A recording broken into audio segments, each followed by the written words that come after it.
Friends, ఈరోజైతే రొయ్యల బిర్యానీ చేశానండి.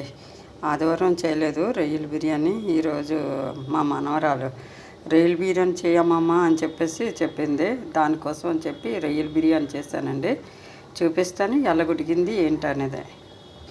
బంగారు తల్లికి రొయ్యల బిర్యానీ అంటే చాలా ఇష్టం ఫ్రెండ్స్. ఇవి సముద్రపు రొయ్యలు అండి, ఇంకా రావండి లాస్ట్. ఎందుకంటే ఈ 10-15 రోజులే సముద్రపు రొయ్యలు వస్తాయి. ఇప్పుడు గుడ్లు పెట్టే సీజన్ కదండి. చేపలు కానీ రొయ్య కానీ ఏదైనా సరే ఇంకా చెరువు రొయ్యలు తప్ప ఏటి రొయ్యలు తప్ప సముద్రపు రొయ్యలు రావు. లాస్ట్ ఇంకా రొయ్యలు తీసుకున్నానండి, సముద్రం రొయ్యలు.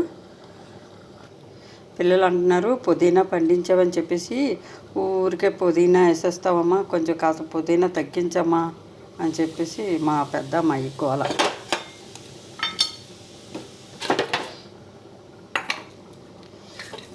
ఇప్పుడు చిన్నది వెన్నపూస వేసుకుందామండి.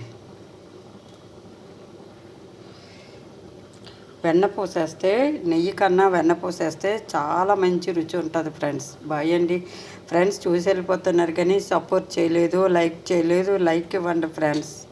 బాయ్.